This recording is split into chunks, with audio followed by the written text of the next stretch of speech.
অন্যদিকে এসআইআর নিয়ে দোলাচলে মতুয়ারা 2002 তালিকার সঙ্গে মিল অমিল। উত্তর চব্বিশ পরগনায় দোলাচলে মতুয়ারা, কারণ 2002 পর জেলায় 58% ভোটার বৃদ্ধি, 58%-এর বেশিরভাগই মতুয়া। প্রতিনিধি অনিরুদ্ধ আমাদের সঙ্গে রয়েছেন, সরাসরি অনিরুদ্ধর কাছে জানবো। অনিরুদ্ধ, এই যে 58% ভোটার বৃদ্ধি হয়েছে, যেখানে বেশিরভাগই মতুয়া, তারাই এখন সব থেকে বেশি দুশ্চিন্তায় কেন?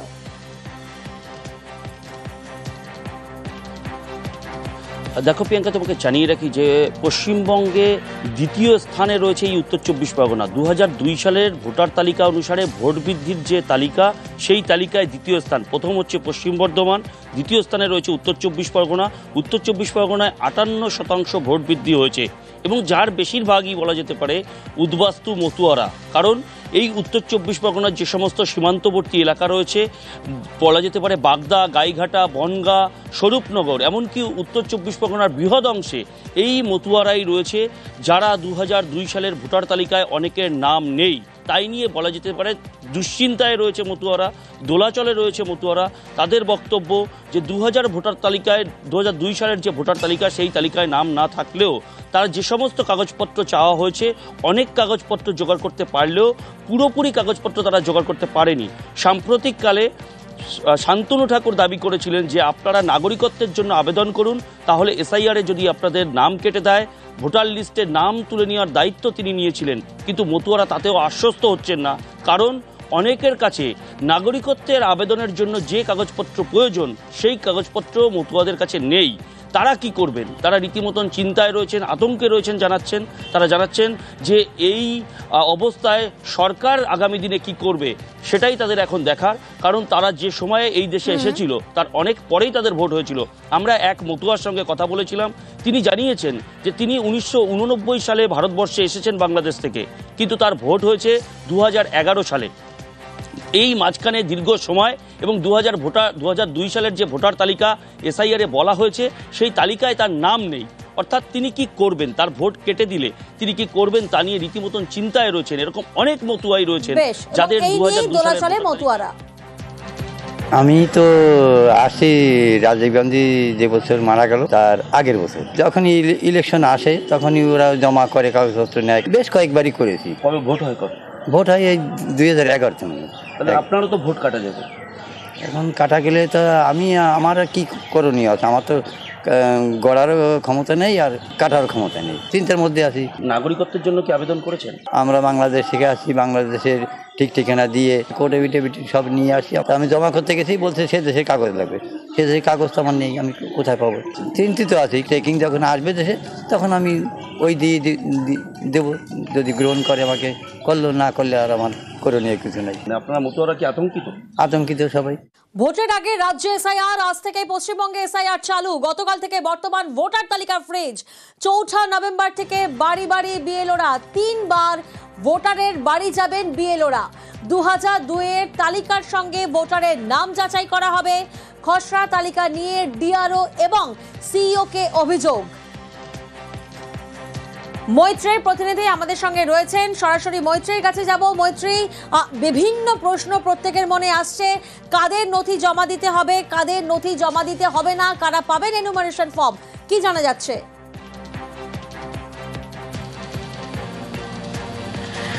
দেখো, প্রাথমিকভাবে যাদের নথি জমা দিতে হবে না, একেবারেই যাদের নথি জমা দিতে হবে না বলে জানিয়েছে জাতীয় নির্বাচন কমিশন, তারা কারা? যাদের 2002 সালের এসআইআর এর তালিকায় যাদের নাম ছিল, এবং যাদের যে নতুন যে রিভাইজ যে এবারের ভোটার তালিকা, সেই তালিকাতেও যাদের নাম এসেছে, এই দুটি তালিকাকে ম্যাচিং করা হয়েছে। ফলে এই দুটি তালিকায় যাদের নাম ম্যাচিং হয়ে গিয়েছে, তাদের কোনোভাবেই কোনো নথি দিতে হবে না। এর পাশাপাশি আরো একটি গ্রুপ রয়েছে, যাদের বাবা মা বা কোনো অভিভাবক, অর্থাৎ কাকা বা তাদের পরিবারের কোনো সদস্যের নাম 2002 তালিকায় ছিল, কিন্তু তাদের নাম ছিল না। তাদের ক্ষেত্রেও এনুমারেশন ফর্ম তাদের জমা দিতে হবে, কিন্তু তাদের ক্ষেত্রেও কোনো নথি জমা দিতে হবে না। এবার নথি কাদের জমা দিতে হবে? নথি জমা দিতে হবে 2002 সালের ভোটার তালিকায় যাদের নাম ছিল না, এবং যাদের নতুন করে সেই যাদের কোনো এবং তাদের কোনো পরিজনেরও কোনো নাম ছিল না, শুধুমাত্র তাদেরকে নথি জমা দিতে হবে।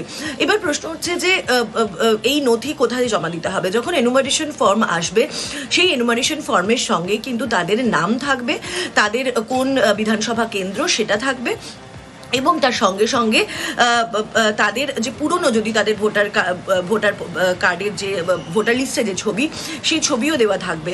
জাতীয় নির্বাচন কমিশনের তরফ থেকে অনুরোধ করা হয়েছে যে তাদেরকে একটি নতুন ছবি দেওয়ার জন্য, একটি কালার্ড ফটো দেওয়ার জন্য, এবং সেখানেই এই এনুমারেশন ফর্মের সাথে কিন্তু ছবি, তাদের যে ডকুমেন্টস রয়েছে সেই ডকুমেন্টস তাদেরকে দিতে হবে, এবং একই সঙ্গে তারপরে ভেরিফিকেশন হবে। এবার ধরো যারা নতুন ভোটার রয়েছেন, যাদের নাম কোনো তালিকাতে নেই, যাদের 2025 সালের ভোটার তালিকাতে তো 2002 সাল তাদের নাম তো নেই, 2025 সালের ভোটার তালিকাতেও তাদের নাম নেই, তাদের ক্ষেত্রে যখন এই ভিজিট হবে, যখন বিএলওরা বাড়ি বাড়ি আসবেন, জাতীয় নির্বাচন কমিশন জানিয়েছে তখন একেবারে সঙ্গে সঙ্গেই ফর্ম 6 অর্থাৎ নতুন ভোটার তালিকায় নাম তোলার জন্য যে ফর্ম ফিল আপ করাতে হয়, সেই ফর্ম 6 ফিল আপ করানো হবে, এবং সেই ফর্মের জমা দিয়ে তাদের নাম একই সঙ্গে তোলা হবে। ফলে বিহারের সঙ্গে বাংলা এবং তার সঙ্গে যে আরো 11টি স্টেট রয়েছে, তাদের ক্ষেত্রে এই পার্থক্যগুলি থাকবে। প্রিয়াঙ্কা, সঙ্গে থাকো মৈত্রেয়ী। जब बीएलओ फॉर्म्स डिस्ट्रीब्यूट करना शुरू करेंगे एग्जिस्टिंग इलेक्टर्स को, उसके बाद इन्यूमरेशन फॉर्म में जिसका भी नाम है वो उसको लिंक करने का प्रयास करेंगे कि क्या उन्हीं का नाम 2003 की सूची में था, अगर था तो उनको कोई भी कागज और नहीं देने होंगे। इसी तरीके से अगर उनका नाम स्वयं नहीं था और उनके पिताजी या माताजी का नाम था तो भी उनको कोई और कागज नहीं देने होंगे। तो ये लिंकिंग और मैचिंग पूरे देश की 2002 से 4 में हुए एसआईआर की मतदाता सूची, जो लिंक दिया गया है voters.eci.gov.in पर, कोई भी देख सकता है। মৈত্রেয়ীর কাছে আবারও যাব আমরা, এবং সবথেকে বড় প্রশ্ন এই জায়গায় যে ভোটার হওয়ার মাপকাঠি কি, যাদের নাম তালিকায় নেই তাদেরকে কি কি নথি দিতে হবে, অর্থাৎ কি কি নথি গ্রাহ্য। মৈত্রেয়ী,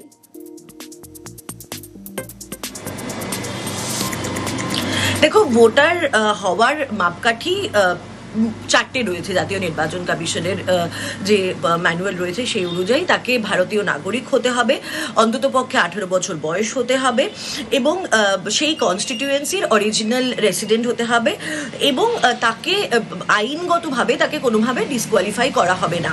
এবার এই জিনিসগুলো কনফার্ম করার জন্য মোট 12টি নথির তালিকা দিয়েছে জাতীয় নির্বাচন কমিশন।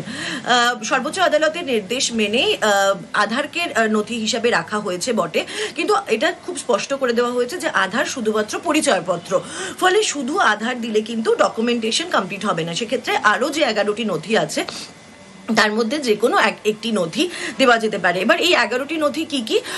কোনো সরকারের দেওয়া পরিচয়পত্র, সরকারি কর্মচারীদের, সেই রাজ্য সরকারি হোক, কেন্দ্র সরকারি হোক, বা পিএসইউ এর কোনো কর্মচারীদের পরিচয়পত্র, তাদের সঙ্গে সঙ্গে সেই পরিচয়পত্র তো বটেই, তার সঙ্গে সঙ্গে তাদের যে পেনশন পে অর্ডার যেটা থাকে বা পিপিও বই যেটা থাকে, সেই পরিচয়পত্র দেওয়া যেতে পারে। 1987 সালের 1 জানুয়ারির আগে দেওয়া এলআইসি বা পোস্ট অফিস বা ব্যাংকের কোনো পরিচয়পত্র বা কোনো সার্টিফিকেট, সরকারের থেকে অ্যালটেড কোনো প্রপার্টি বা জমি, তার দলিল এবং তার অ্যালটমেন্টের কাগজ, ফরেস্ট রাইটসের কোনো কাগজ, পাসপোর্ট, বার্থ সার্টিফিকেট, এমনকি school education certificate, SC ST certificate, SC ST ওবিসির জন্য যে সার্টিফিকেট দেওয়া, এই ধরনের সমস্ত ডকুমেন্ট কিন্তু মোট 11টি ডকুমেন্ট রয়েছে, তার মধ্যে যে কোনো একটি ডকুমেন্ট দিলেই কিন্তু হবে।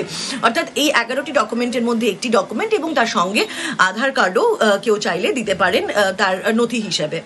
বেশ, প্রিয়াঙ্কা, जहां तक आधार की बात है, माननीय सुप्रीम कोर्ट ने कहा है कि आधार का उपयोग आधार एक्ट के अनुरूप होगा, और आधार एक्ट के सेक्शन 9 में ये कहा गया है कि आधार डोमिसाइल का या सिटीजनशिप का प्रमाण नहीं होगा, कि आधार जन्म तिथि का प्रमाण नहीं है। आधार कार्ड आइडेंटिटी का प्रमाण है और ई साइनिंग के लिए भी उसका उपयोग हो जाता है।